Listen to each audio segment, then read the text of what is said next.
Oh, hello, and welcome to the podcast from Duendelvin. I'm Kyle, and we have Jeff with us today. And as you can see, we're missing Corbin, which kind of hurts my heart, and it's my fault. I'll totally own it. I left my microphone at home. That's a lot of things at home today. it was fun getting over here. But all that aside, today we're going to be talking about the Samgatu.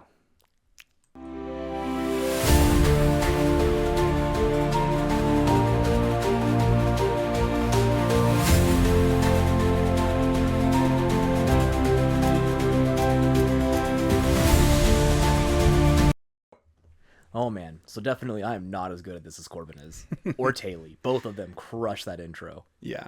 So what we're going to do today, we have Ian sitting behind the computer as he Hello. usually does, but his mic is on so that he can talk to us and ask all of the questions. He just won't be on screen today. So Well, heck yeah. All right, and everybody who's come back, welcome. David, it's good to have you again. We missed you for the halfling episode. But yeah. You're fine. All right, Ian, hit us up with that first question. Are they a matriarch or a patriarch? so the Samgatu are a matriarchy. They are led by a sultan, but yeah, they're patriarchy or Matriarch they're matriarchy. with an M. So yeah, it levels out. That's our fourth matriarchy. So we have 4 and 4 of each, and then the humans are Biarchy? either, both. Yeah. I still can't figure They're out a what word to meritocracy. use. That's the best option. Yeah, a meritocracy. So whoever's fits. But yeah, so the Samgatu matriarchy. Isn't Sultan the name of a real world leader? Yes, Yes, a lot of these were real world leadership role titles. actually, That all were- of them are. I've never heard of an Ajushi. I found them all online as like real leadership, something in the Middle East, I think. Way back when we were going to make it into a role playing game. When it was going to be an MMO, Oh, yeah. not because we're making the role That's fair. playing We're game, making a but role-playing back when game. it was going to be an MMO. And massive multiplayer So, shenanigans. But yeah, I looked up just random leadership styles from all over the place. I remember talking about that. We were going to have like somebody go to the underworld, and if they conquered the underworld, they're going to be the Demon King, and you could go and have an entire raid party go and fight the Demon King and his raid party. For there was so many great ideas that just would never be applicable. Like never. And we would need a dev team so big. Right? Let's not go to space. We won't go to space. All right. Okay. No to space. Then hit us up with the All right, next Ian, question. what's up? What do they look like? Oh man, there are purple cats. Like that's one of my favorite things. They have different cat stripings, different shenanigans like that. So you can have shenanigans is my word of the day. It seems to be. It is full of shenanigans today. So they'll have the purple cat, like purple cat fur, kind of short. But they'll have different stripings of different colorations, anywhere from black all the way to violet. They'll have tiger, leopard, cheetah, and then you can have calico, like weird splotchy situations going on where it pretty much stays varying shades of purple and violet. Yeah. And I think they're taller. They're about average height as a human. Well, they're like 5'6" to 5'8" ish. Yeah, and they have hands, but those hands have claws. Right. They And so do have hands. They have opposable thumbs. They're not lacking thumbs. So I want to share this real quick. When we were first designing it, so you guys saw the picture when we post it. The picture will be up so you can see what they are now, or you can go to the website, check them out. But what we had originally designed, what I told the first person, whoever did the artwork, to do, I said, think a cat werewolf and design it that way. So this creature was like super lanky, and the fingers were like this long. Like it would have worked, and we'd have made it work, but I love where it has come to now. But I was looking through some of the old stuff, and the second rendition artwork was like this orange cat, so more cheetah-ish. Yeah. But like a round face and like, I don't know, just like fat round face, but still slim body. Yeah. Really weird. We're gonna I think someday we're gonna post like all the old stuff. I'll have to compile all the old pictures and everything that we have, and just like have a But journey of like you're talking the about where it progression. started, yeah, and like how it progressed, So- and that'll be a lot of fun. 'Cause So yeah, they're it's been an evolution. the way that they look now, thanks to Adam, Oh, is yes. just I think exactly what we wanted it to be. Give it the So, chef's kiss. It's beautiful. Where do they live? Oh, They live in Zalome. in the forest. Not in space. Not in space. No, yeah, they live in. There's kind of an interesting concept here. We talked about this a bit because Zalome was the city that was given to them as their capital, and it was built with very military structure in mind, where every building is nondescript. You have no idea when you get into Zalome what building does what purpose, except the cats themselves. They, without being they don't do nasty, but they'll leave like scent trace to let you know what building is what as a Samgatu. So if you do not have a guide, you're not getting anywhere fast. You'll like randomly walk in on somebody's house and be like, oh, my bad. Thought this was the town hall. And they'll be like, are you stupid? Just go to the town hall. And those like, what are you doing? No. The town hall smells like lilacs. Golly. Come on now. man. It smells like the mayor. Let's go. And so they don't do like the nasty squirting scent market. It's more like they'll rub the wall, and that's how they leave their scent trace. Yeah. Yeah. And they'll track it that way. But that's the same thing when they go and they build new settlements. Their biggest defense is there's no beaten path. There really isn't. Unless they're guiding you, you're wandering through the woods lost. Yeah. And they also are the only ones that have an embassy in every other people's land. Truth. And so they would also live in other people's lands and interact with them and live in the embassy areas. But those would look exactly the same as all the other buildings. They'd be very, very plain, drab, unassuming. Like you'd look at it and immediately dismiss it. Like, oh, whatever that is, I don't want it. Right. So how are they different from other fantasy cat people? How familiar are you with cat people? I'm not particularly. They're not werecats. They don't have multiple forms. They're not shapeshifters. And they're not. The closest I can think of would be Khajiit from Elder Scrolls, and they're very different from Khajiit. They don't speak like the Khajiit do. They're not technically thieves like everyone assumes the cat people would be. They are very lithe. They're very cat aspect, but they're not thievy, murdery merchant dirtbags. Yeah. They I can't think of anything else I can describe them with. They don't actually have a lot of cat features overall. Like they don't work in prides. They don't call themselves anything like that. They won't behave that way. They're not like I'm trying to think of the cat people I can think of. I don't know a lot about other races cat people, but what I would say is that ours are the strategists. Yes. So ours are the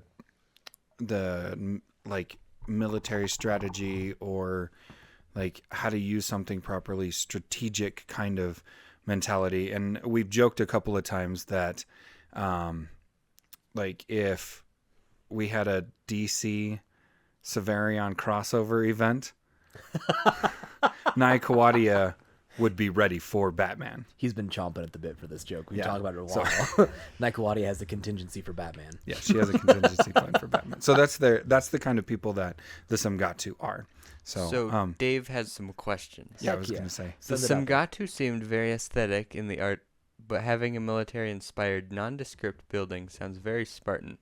Are their buildings all very plain, or are they very beautiful? Extremely plain.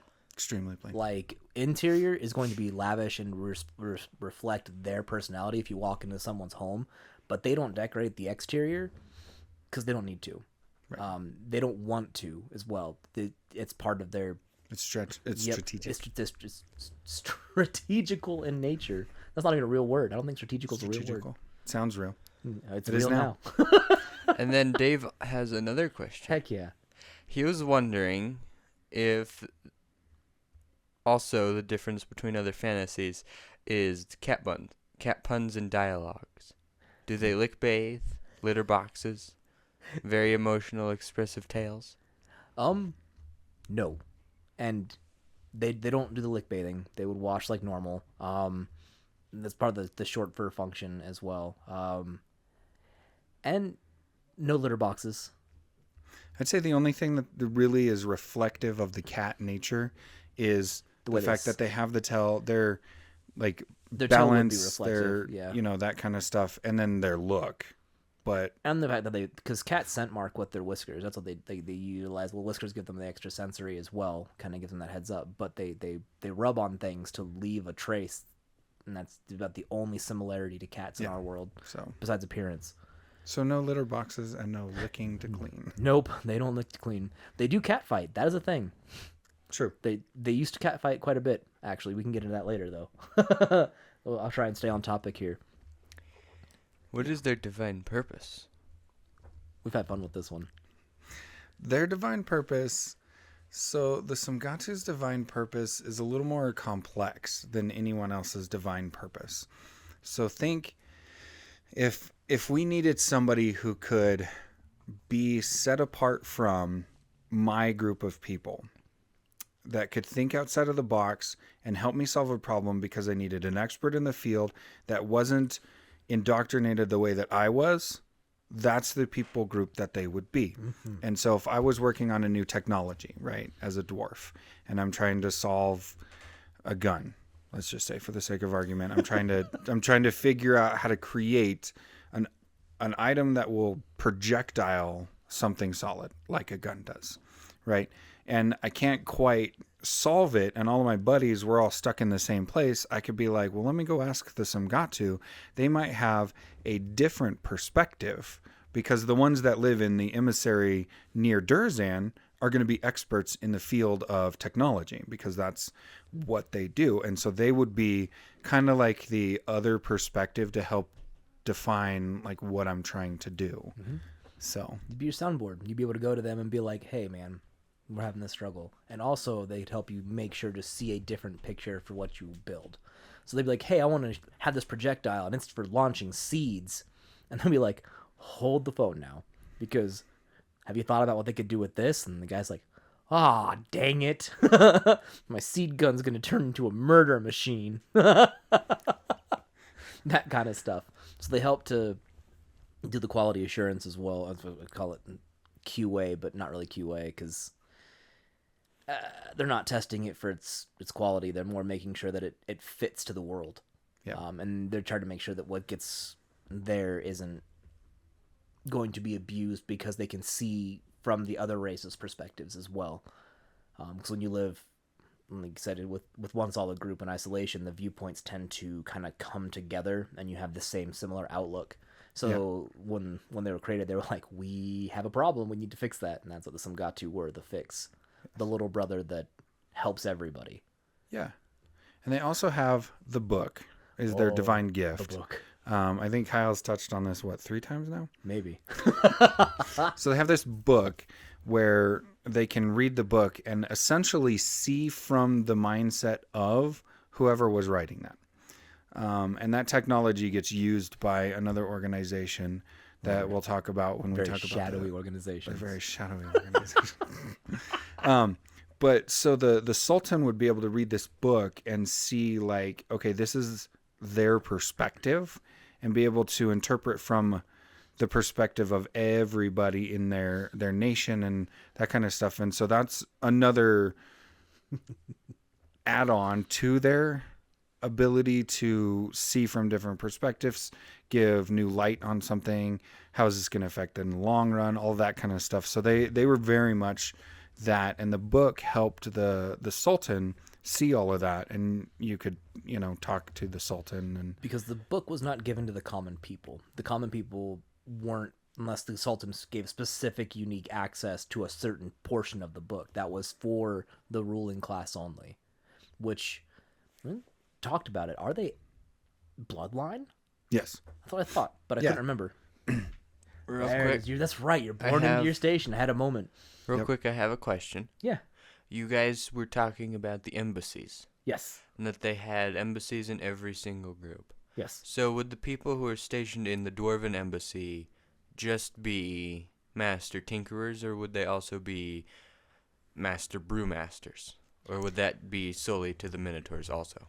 So, Brewmaster didn't actually become a thing until after the affirmation. well, but he's Yeah, but saying yeah. like a master of alchemist as well. So think of it this way, right? Like everyone kind of has their own affinity towards things. So even in the dwarven culture, you'd have people who were like, I want to work on technology that affects travel. And somebody else would be, I want to work on warfare, or I want to work on mining, or whatever the case is. They would all have their independent, but dwarves are specifically for like creating, right? Whereas your Samgatu, when they are growing up, they would say, oh, hey, I'm interested in, and I kind of have an affinity towards.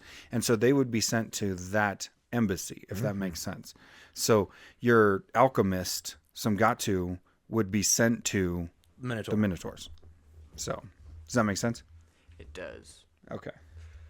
But they do have that unique perspective on what they can see outside of their ideology. So maybe you are, as a dwarf, working on something, and they can be like, huh, this will affect this race this different direction, this way. So they're not locked into, yes, I have an affinity for tinkering, but I can also see from every perspective, because that's just the way I'm built. I see the big picture. So yeah, that's one. I don't know if we got covered because I got distracted. Somebody was trying to call me. Spam calls. I spend most of my time setting those up for blockage. Anyway. How do they govern? Okay. So that's why we talked about this a lot. Making sure we were fleshed out, and then I had a herp dirt moment. No, they are born into their stations. When you are the son of a builder, you are the son of a builder, that your children will be builders, and so forth and so on. You are born to where you belong. And they believe that wholeheartedly. They don't have that ambition in the same way that other races did. What upsets them, I have to watch my language, what upsets them the most when they're governing is if someone is born into the station and they are in charge of you, and they're bad at their job. Something happened, or they're just not taking it very seriously, or they just don't, they're not efficient. It will drive people nuts. And eventually someone, and this is in their old history, would challenge that person to a duel to the death. Okay, this is how they would handle it. This is their cat fight. And they would duel to the death. And then they would proceed to continue to eradicate that lineage. That whole family line would go away because it was a bad seed. And that was like a big proponent of the corruption that came when Vagog entered and ruined their core divine purpose. Yep. So it took away their ambition, and they all listen to the Sultan regardless. The Sultan is born into it, and unless somebody challenges the Sultan for leadership, they are... they don't care. If they're born into a position, they're trained from birth, and they desire to support the person in charge as best as they possibly can. Right. They don't have a need or desire to go above, beyond, or around unless that person is incompetent. And it takes a lot of mistakes before they're finally, it takes a long time to rouse them to move, but once they move, it's like a rolling stone. Everything in the path gets crushed. Yeah. So it's the opposite of ambition. Yes. So I'm not ambitious to take your spot. You're worthless, so I need to. Yep. So Davey has another question. question. Heck yeah. Is there no way to break the caste system, or do any of the Samgatu even have a desire to break the caste system? So I It think would be a corruption that Vagog would apply, where they would suddenly feel this.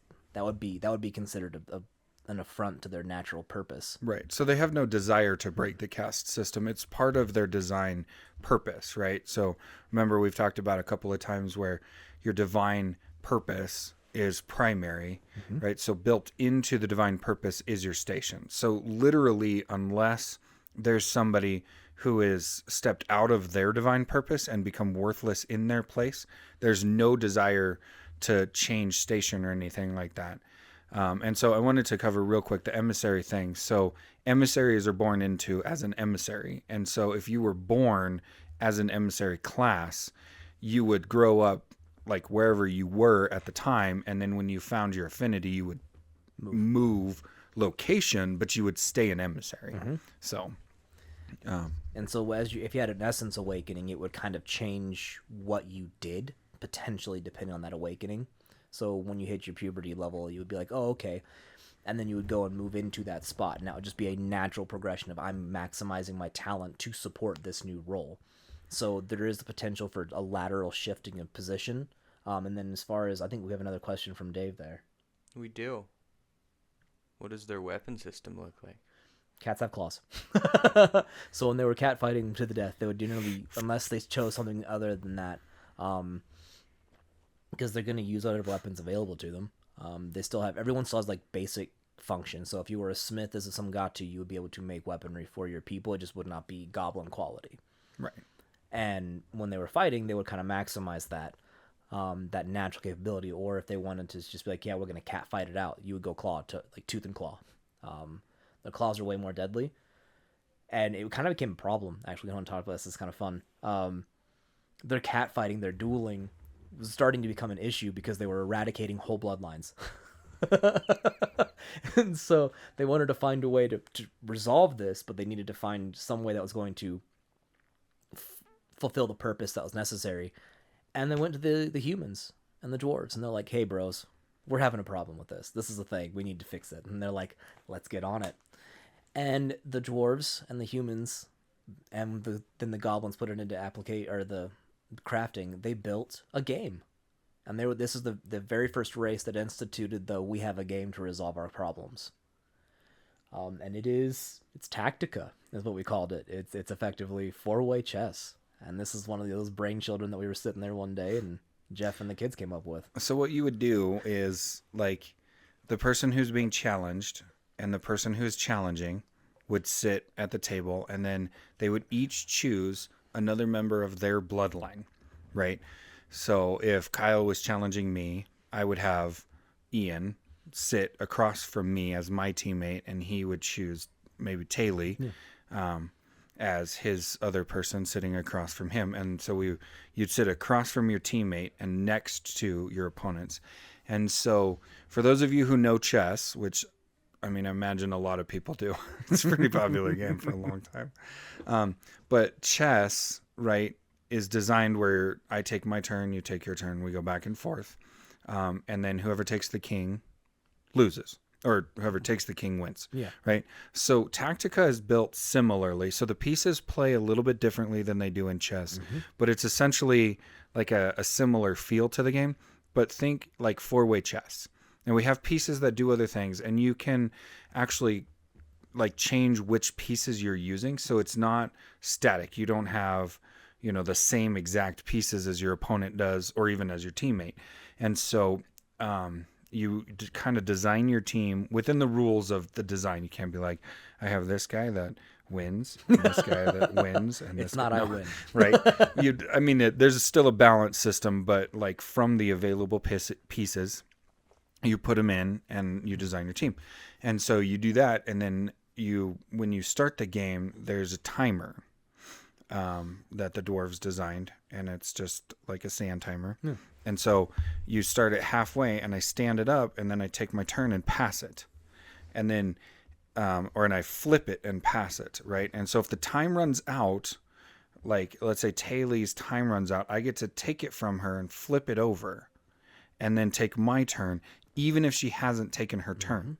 And so it is a combination of tactics, knowing what pieces do what and how to effectively go against it, doing it in a timely manner, and knowing how to fight with your teammate.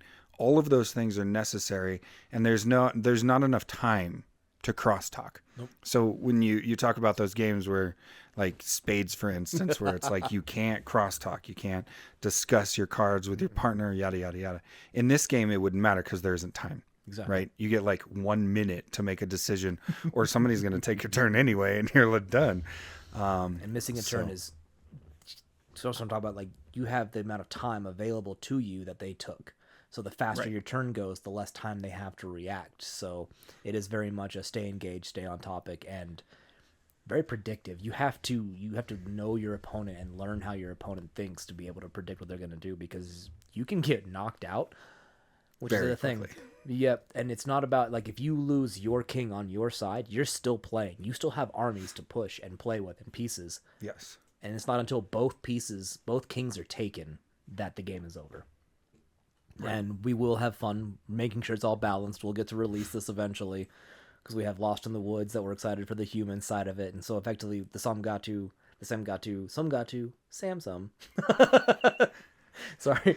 The Samgatu, they started this trend and then it kind of spread. Everyone's like, this is actually a really smart idea. And so every race started developing their own, like working and developing their own game, and it suited their strengths. And it was a lot of fun. And so we effectively have 9 more games after the board game and the expansions that we get to release. Well, yeah, there'll be like 9 little mini games or the games that the races played. Mm-hmm. So that way we have a new person asking a question. Oh, heck yeah. Ashley. Hello, Sorry if Ashley. you have answered, but I'm wondering about the monetary situation and what are the wealth levels in the game based on? So the only race that has money at all at this time frame in the world are goblins. They're the only ones that do it, and they're considered bad for it because money that they've developed is from draining the life force out of a creature that's dead and then turning it into a solid format so that they can continue to serve the people in death. Most other races work on a barter system, and our Samgatu are no different. They barter their trade. They don't really have a need to transfer money across, not until after this event called the Affirmation, where these 4 dirtbags kind of decimate a whole bunch of the armies and say, hey, look, we're gods, and accept it or die. Right. And So that's when it was. Which we covered in Creation Part 2? Yes. I'm not sure if I'm asking this question right, but from the sound of it, Ashley doesn't know what a barter system is. That's fair. So if I go to Jeff and I'm like, hey, Jeff, I'm really, really, really good at writing history. So how about I write your history and you're really, really good at with your hands. I have a problem I need you to fix for me, and I will then write the history of your people for you that you can have to pass on. Yeah. Trading service for service. That's a really bad example, but effectively I'm trading service for service. Yeah, it is trading service for service. So your farmers just farm, says she and then got they it. have Heck yeah. food, right? Okay, she said she got it. All right, I won't keep explaining it then. Yeah, no need to beat a dead horse. How long Or did they horse of live? land. Ear basalt. They 400 years. Our Samgatu live 400 years 400. on average, unless something takes their life unnaturally. Well, Yeah, I mean, that's true about everybody. except for a couple of dirtbags who live forever. Yeah. Well, kind of, until they explode. Exactly. Yeah, they're kind of the middle of the road Yeah. race. Not quite as old as Muscapert. Muscapert, Minotaur, and Elves all outlived them. And then they so they're like the 4th oldest, I think. Which is kind of funny because our druggies live the third longest, or the second longest. The second Yeah. longest. Which I know Corbin wants to be on screen because he loves the Minotaur. Those are his people, and we can talk about them next. So Dave has another question. Heck yeah. Does the loser of Super Chess, Strategia, Tactica, yep. still get killed, No. unalived, or They- do they just get a demotion? They get demoted and they move out. The whole point of this was to stop the bloodshed. Yep. And so the family puts everything on the line. And both of them do, because if you're the challenger and you fail, then you're no longer able to work in that caste system and you have to go find some other place to find purpose. Wouldn't it be that you replaced each other? That would make the most sense. So if I'm here and you're here and you're terrible at your job, I'm going to challenge you. It used to be I'm going to clear out your Entire lineage Because your and then seed you is don't bad. exist and step up into it. And now it's a switch places. And so if you lose, you become where I was and I become where you are. As the leader being challenged. If you're the challenger, then yeah, you get gone. You just have to leave. You and your family find a new purpose or go somewhere else effectively, because you can't work under this person. It's been proven. You lost. Whether you can reconcile that or not is up to you. So it's kind of a big deal, because you will lose your entire family's position if you fail this. So it's practice games, consistent. Kids are taught this game at a very early age because it's necessary. It's like a check and balance for every leader, because they know that if they screw up too much, someone is going to challenge them. It's not a matter of if, it's a matter of when. Make enough mistakes that people can't tolerate. Unless and you're really good at your job.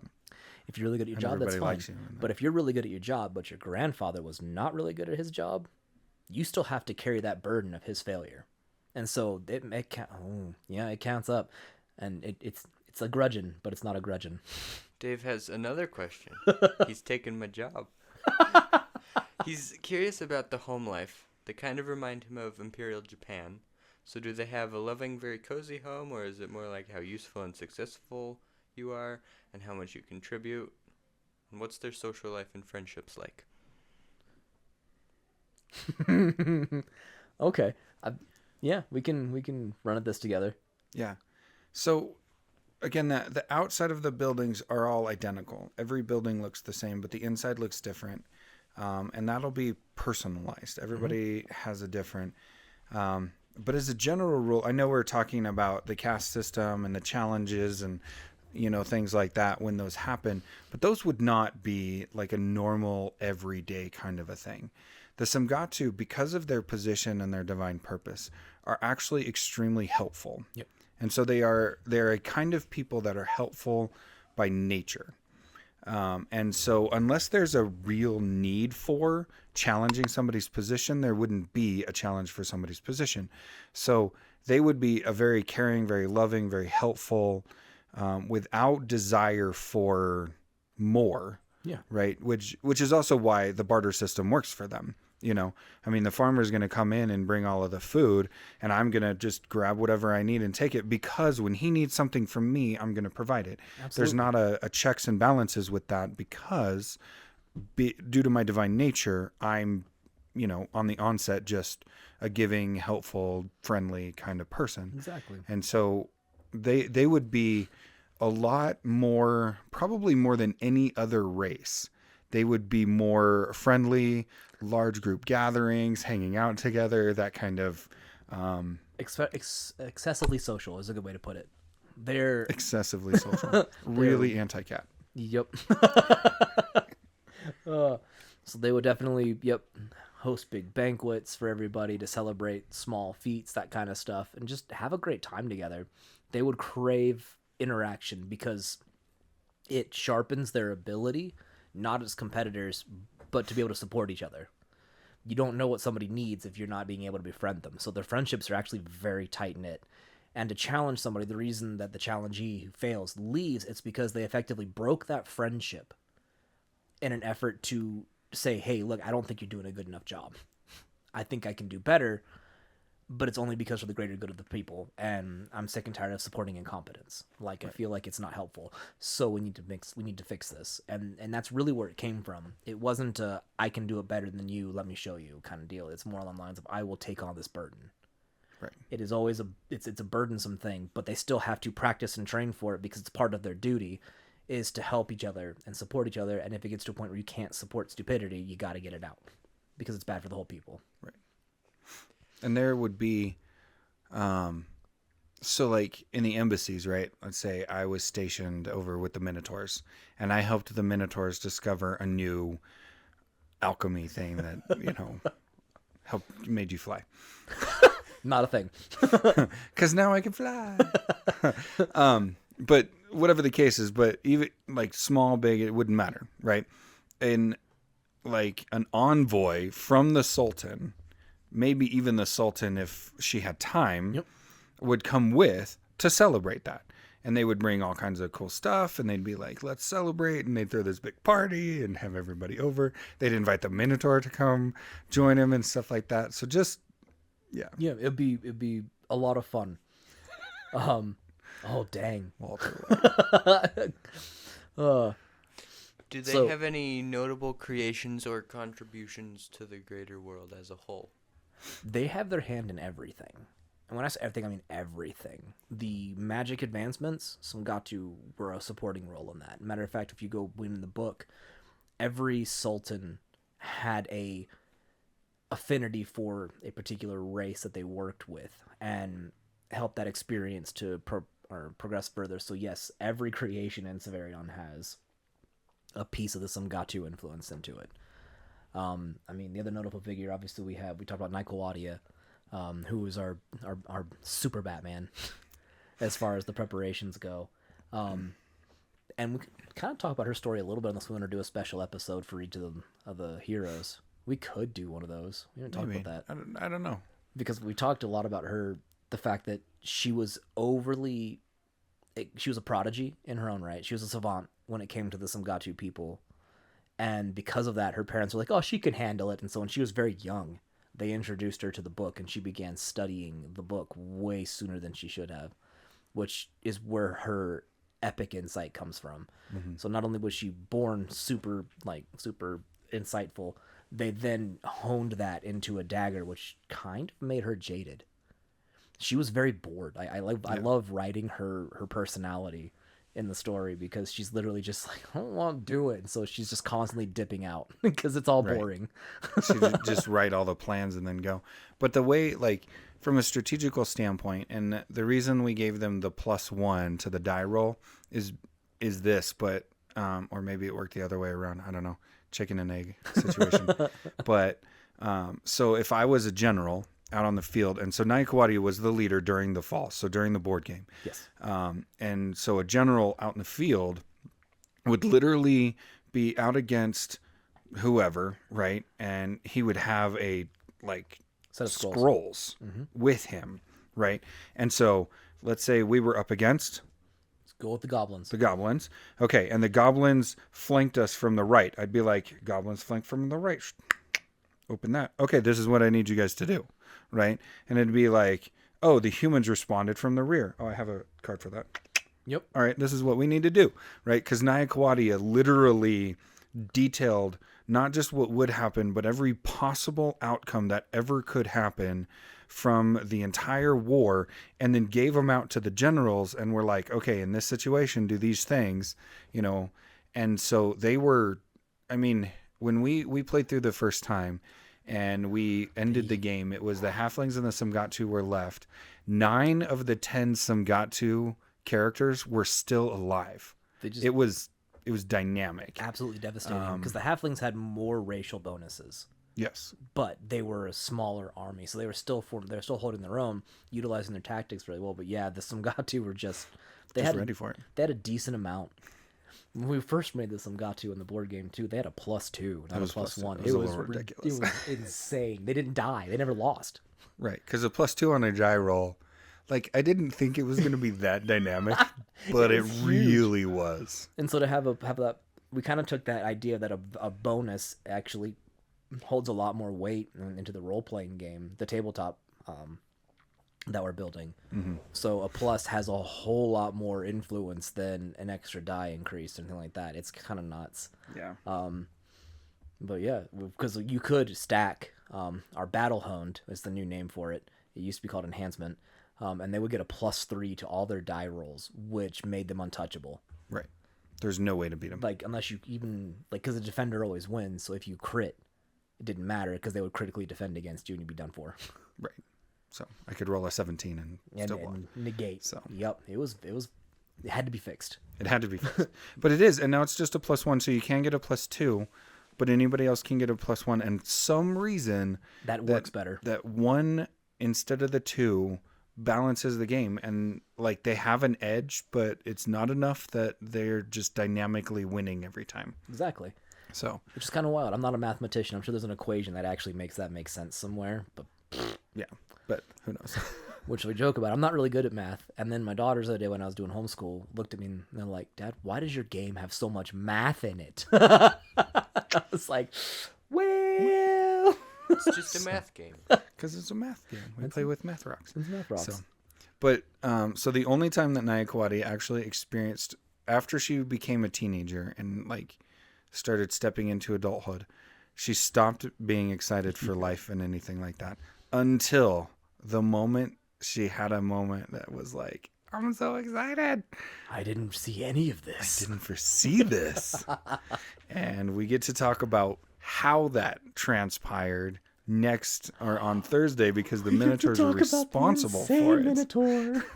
Renstarry, the insane Minotaur. Oh, was it Renstarry? Yes. Wasn't Renstarry, he a the spearman? insane Minotaur. He's the insane spearman, yes. He's a spearman. So, but and my gosh. What made Nayakawadi excited? Okay, so they're having their combat, right? And everything's going as predicted, and then in the middle of this conflict, the underworld opens up, which has never happened before, and so all of a sudden she has to take a physical, active interest in what is happening and learn a whole new set of things because, like, yep, the halflings and the Samgatu are fighting, and the Samgatu have the orc support team supporting their people so they can focus more on offense. And the halflings are putting up a strong fight because they have so many different racial powers.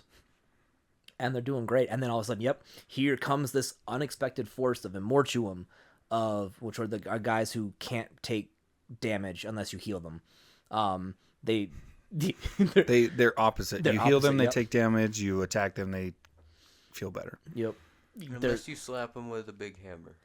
In the role-playing game, we kind of gave them some different rule sets where as long as you're not using magic, they can take damage. So if you hit them without infusing your abilities with essence, Right. But in the board game, it's going to be very yeah, black and white. It's very yeah, it's very much you can't hurt me unless you do this. But when we introduce them, there are classes that get introduced at that time to help combat that new racial capability. So sneak peek.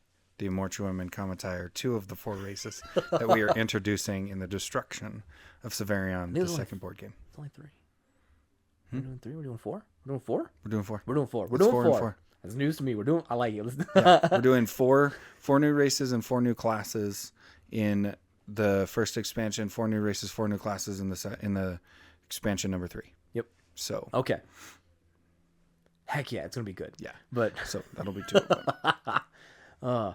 So it's gonna make such a huge melee. It's gonna be amazing. We'll have to do some play testing. I'm excited to see if you can actually put a game together with every single race represented on the board, and if it makes sense and if it's still playable with the way we built the game. It should be, and I'm excited for it. But that's effectively, we're talking 17 people at the table at one time, at max. at max. That's a lot of people.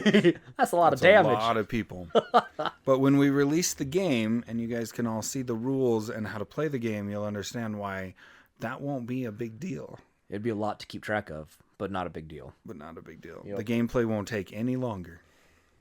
So, so some other key players, There'll be like 12 people going at the same time. Dave made a comment about hit that motor with a phoenix down. I don't know what that means. In Final Fantasy Tactics, there's a couple of enemies that are undead, and a phoenix down in all Final Fantasy games. It does enough. It technically does enough damage or heals you enough to come back to life. That's how it works, but it only works if you have the dead status. Oh. If you use it on an undead enemy in the game, it would insta-kill it.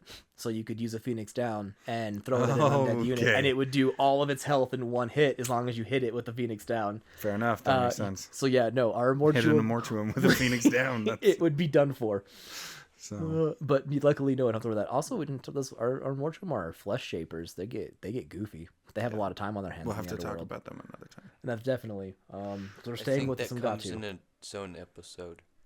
Yes, we'll do an episode of the lesser and greater gods. Yep. Where did the greater gods, the lesser gods, and then I thought we did creation. Yeah, we did creation. I thought we were gonna do one on the underworld and one on the overworld. Yeah, we could do that. Let's do that. Yeah, I like it. We'll figure it out. We'll have some more content for you guys and more fun and understanding there. Yeah. So a couple other of the key players throughout history. So Pamiel was given the spear when Vegog was fought. What? We had the spear when we first introduced it. The spear turned into a looking glass, so you could glass, yeah. you could be like, oh, "I see you." Nice. Yeah. So she participated in the first banishment, imprisonment. Yeah, of the Vegog? imprisonment of Vegog. Yeah, and then the most notable Samgatu of all time is Ayala. Dirtbag. For those of you who already know who Ayala is, this will be a little bit of a recap. But Ayala was a created, not a born. Yep. So Ayala was literally like the first male created Samgatu in all of history. He sat at the feet of the two gods, Right. and knew them both personally. Yes. And he was a high priest of Parbulkon, until Who's also a Vagog showed dirtbag. up. Yeah, who's also a dirtbag. So it figures Until a dirtbag, Vagog but he's a showed up. dirtbag. Yep. Yeah, and then Ayala realized that Vagog was More the enticing. response of Parblucon's mistake. Yep. And became the high priest of Vagog. And then joined the Keepers of the Peace. Vagog's the one that gave him agelessness. Yes. That was her gift for his conversion. Yes. And then he taught it to the Keepers and helped design the Shimbare and the Horakai. Gave Duendelvin her ability to see through everyone else's perspective. Effectively broke her. Do what? He broke her at first. He broke her. But as is a Samgatu ability, the book, the ability to see through others, he corrupted that power and gave that to Duendelvin. We have another question. And then was part of the second release of Vagog. After the destruction, Vagog decided to tell everybody what the truth was and released Vagog for the Ayala released Vagog. the rebirth section, and then finally dies when he explodes. when he explodes. And all the gods get kicked out. Yes. You may have never thought of this, but I'm curious. If a whole trade got wiped out for some unfortunate reason, would the Samgatu lose that skill, or would children of another craft be born with the calling for the missing trade? So we're talking if a trade, like an entire family lineage, got wiped out because they were incompetent. If they had a secret that they took with them, then yes, that would be completely wiped out. But it would kind of, because there would be someone supporting you. So you have a blacksmith and you have a blacksmith's apprentice, right? And effectively it'd be the apprentice who was tired of working under that blacksmith or that support team. So you had like your forge worker who's sitting there and he's watching, he's learning, he's supporting, he's helping. The actual knowledge of creating that item wouldn't be lost. Like we wouldn't have, but like they may have had a secret technique in their family that they weren't applying. No, like if all the bakers died or all the blacksmiths died. Never happened. I don't think And it could all happen of their family. because there's so many different Yeah. races that could make that a thing as well. Okay, so if I was going to wipe out your family lineage, I would be the person that was your under. And so I would be learning the trait from you when I decided to wipe you out. And so I would be taking your place. It wouldn't be like an emissary wouldn't show up to a baker and wipe out a baker's lineage. But Baker, if a cultist group attacked and wiped that individual out, maybe like an outside force executed that person, would that trade be lost? And I don't, because like, well, no, because the Sultan would be able to access the information and teach it to the next group. there'd be enough history left over. Like there's enough safeguards because you could go, like all the bakers and their families got on the Titanic and it sinks. Yeah. So you'd have the Sultan to go back to, and the Sultan could basically instate a new family into that role and then give them The knowledge they needed. necessary to accomplish that. That's how that would go, because there's no way to. I mean, you would have to destroy the book. The book, and then you'd also have to destroy every single baker from every single race all at once at the same time for them all to lose the ability to make bread. Yeah. And all of the baker's apprentices. I hope we got the question right. Or the answer right. Sorry, the answer, like, I understood the question right, is what I'm trying to say. Yeah. I don't think we can get the answer wrong. Can we get... What do you mean we can't get the answer wrong? I mean, if we're answering the question, it's more about, are we answering the right question, not are we proffering the wrong answer? I don't think there is such thing as a wrong question.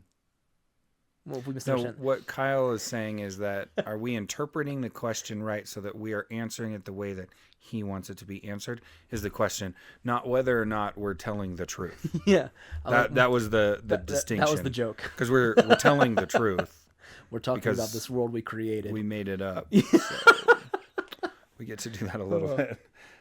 So The Sultan would take the place from another craft and switch them to bakers. He'd take the blacksmith and tell him to be a baker. He could take a lineage and be like, okay, you guys are now in this cast. We need to fill this role. And they would accept that because It was necessary. it was necessary for the greater good. And then the lineage would become a thing. Do what? And the Sultan's the Sultan. Yep, and Just they has all the listen to power. the leader. Absolutely. Well, and the Sultan could see big picture, like who would be the best people to step into this role and who would be like not effective to step into this role, and he would figure out, or she would figure out which family would facilitate this role the best to move them over, or maybe move over like a part of this family and a part of this family and a part of this family, move all three of them, just small pieces of them over, and build a new lineage from that. So it could be a number of different things, but the Sultan would ultimately understand the best place to pull from. So if you had an abundance of, say, emissaries in this location, you could take a branch of that emissary family and be like, all right, guys, you get to come touch the book. the book. Which would be a huge deal. Again, I'm making kind of a joke of it, but for real, that would be like getting access to something that would be absolutely insane for someone of their station. Well, think of it like this, since we're on the baker. Yeah. That would be like if I wanted to learn how to bake and I was able to go to a book and I could literally read the book and I would be in the mind of oh man, I lost it. What's his name? Gordon Ramsay. No, not Gordon Ramsay. No, that would be Chef. Yeah, Chef. There's Julia Child. The Julia dude that does all the cupcake war stuff. Oh, Buddy. No. Yeah. Duff. There's Duff, yeah. Thank you, Ian. Duff. So it would be like if I was just sitting here and I'm thinking, I would love to learn how to bake. And you open a book and now I have access to Duff's mind, right? Not his external teaching. I actually can see what he knows from his perspective. His thought process. Why it works, how it works, all that kind of stuff. I'd have access to that. His instinct as in well. that book. Yep. And it'd be like, okay. And that's why it would be such a big deal. It wouldn't be like reading a recipe book. No. So you are living his experience. You are getting the chance to effectively step into his shoes quite literally. Right. So yeah, I can't. Never something I actually thought about, like an entire profession being wiped out because there's so many different races and so many different. They get just the feasibility of it, but like it would be different. Like baking and the Samgatu realm would be different than baking in the Siduri. True. But I mean, to even get rid of the Samgatu baking and the knowledge thereof, you would literally have to kill every single baker and destroy those pages in the book. Yep. Many bakers. There's no way you're getting to the book. One, good luck finding your way to the book without someone to guide you. And two, yeah, no. You'd have so much fighting. So much. You would need to march an army in there to get rid of the book. Well, I mean, effectively, they did try and march an army, but then actually, the army never touched Zalom. It's our only non-S city. Zalom. It's also the only one in the storyline that no one took from the Samgatu. Yep. So the +1 power. We could change the city's name to Salom. No, I like it as Zalom. No, it's Zalom. We are not changing it. But in the story, it's the only one that did not get overrun. Well, the Halfling and the Samgatu one are the only two that didn't get overrun and taken by another race. Huh? The Orc never got taken either. Because I guess that's true. Yeah, the Orc never got taken either. The Orc, Samgatu, and the Halfling it would have all been stayed. destroyed when the Underworld came up. Because the Underworld came up and literally wiped everybody off the map. The Samgatu, the Halflings, except for the children that the Horakai. So this is what we're going to talk in about. The overworld. Because the Horakai were in the process of eradicating the back lines while the warriors were out fighting the war. So they were going through and systematically just killing mothers and anyone who was over the age of 2. Right. And then snatching up the kids. So there wasn't as much widespread destruction, but they had a lot of bodies to make undead with. Yep. And that's kind of what happens. We don't really talk about it as much, but because of the Horakai were a massive force, and so while they were fighting, even in Kungan, it's the Kungan ridiculousness is, what are you gonna do when they fly? So the Horakai came in and were wiping out the orc families. Yeah. I thought the city was built to keep the gods out, so how could you fly over the walls as not even as It wouldn't have been powerful as a designed to god? keep the gods out. It was designed to keep other races out. It was designed to protect the other races from everything. And we joked about it that, yes, if you had a piece of the planet break off, that the city would adapt and create a bubble of atmosphere, and then you could have Kungan and fly through the world. But quite frankly, they wouldn't view the Horakai as a threat until they were already within the city. They'd know how to handle that, because once they're inside, you can't put a bubble to protect the city from what's already in it. Right. You did say But it was when the- built to keep the gods out on the orc video. That's weird because we don't mean it like the god. It was built to withstand all calamity. Right. That's the whole point of it. It was Kungan is big enough, so if there's there, my apologies, and I trust Ian. It's not like we joked that it could keep the gods out. I think was more the intent. Like the wall could handle God anything. power, yeah. But if it's already inside the wall, it's only going to be able to do so much. Also, the Horkai weren't considered enemies at that Nope. time. They weren't enemies until they began slaughtering in mass. But with all that being said, that book would have been during that time the only group of people that were not from the underworld that survived the underworld uprising was the secret society that's a little shadowy. And we've dropped their name a couple of times in other episodes. know, right? So it's the Shadows the Guild. Shadows Guild.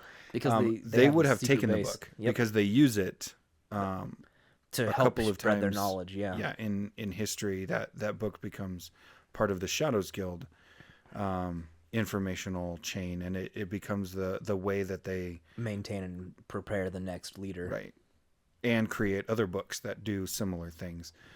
So that book is actually preserved, but it's preserved in Nazek in the Shadows Guild capital in the mountains. Hidden. It's actually underground. Nobody you have to knows teleport where it Still to in get mountains. to it. Yeah. That's kind of fun. They have port stones scattered across. That's a whole different thing we won't even get into yet. That's a different type of magic. Did you say portation or teleportation? Teleportation. Teleportation. They have portation. Like they have port stones that you would utilize with a particular ring that gives you access, and then you tap that. All on the floor. Tap that. Gosh dang it. I almost did it too. All right. So if anybody has any other questions real quick, we can answer them, but we need to get wrapping up real quick. The day to day, we kind of talked about that they throw like big parties and they kind of hang out, but like their kids would be trained. I want to talk about this real quick in how to like fulfill the purposes very early on. And all of the kids are from they started learning how to play Tactica once it was introduced pretty aggressively. Before that, it would be a lot of play fighting because they'd have to know how to duel, and that was what kept things in line. So something we kind of skipped over in the day to day because those kids went from being martially trained in order to execute a necessity to then sharpening their minds even further in their predictive skills and like playing against their parents in Tactica. And then playing against other families in Tactica and learning new strategies and building their armies. And you would carve or effectively get your set as a gift. Yeah. And then you would change, customize, and alter your army based on your strategy. So would there be peacemakers? Not like people who make peace, but like people who carve out the pieces for the game. Yes. Oh, well, yeah, of course. But getting a goblin crafted Tactica set would be choice. Like I don't know how else to... Very durable. They would also be extremely like detailed and gorgeous and yes durable and possibly like just I can't say possibly because like I'm picturing them like being gem studded if you wanted to go that way, and like you have to make some serious favor promises because most of the goblins operate in monetary value within their own culture, but outside their culture it was still they had to barter because Right. no one wants to use the death dealer or the death sellers. Not Or- until after the affirmation. Yes. Or you just So then- accumulate enough of these death coins. You wouldn't want to touch them. They were anathema to anybody else. They're literally made of dead things. Right. So. But yeah, sorry, that's right. something I wanted to prop up. And then yeah, I think next Thursday, So this Thursday? Thursday, yeah, we're talking about the Minotaur. We'll have buddy. Corbin back with us. I'll bring my mic this time. We will have everything hopefully fixed. Yep, We'll have everything. it'll work out beautifully. Yeah, all these bugs, it's like we'll figure it out. We'll have it one of these working. days. I mean, what was the big joke? So in like this is my fault, but one of the things that's hard to work with is like when we have a new mic get purchased or something like that, it's not here for me to work with until Kyle's here, and so I get like a short period of time to work with it, and Kyle, show so up I'm earlier. apologizing My bad. for not having it on the up and up, but I mean we're making progress, and we'll get it figured out, and then we'll have a system that works. Maybe Ian will be the one that figures it out anyway. it'll work. We'll make But it we work. will be here on Thursday. Yep. So Talking about our Minotaurs. And that's the last in our series of the races. And then we will start a new series. Yeah, so excited to tell you guys what that is on Thursday. All right. So thanks for popping in. Thanks for showing up. Thanks for commenting, supporting, and do the whole thing. Don't forget to comment on the videos. Go back, rewatch it. If you have any questions, drop those questions in the comments on the video. We will get back to you. I promise. I look every day. All right. Bye, guys. Bye.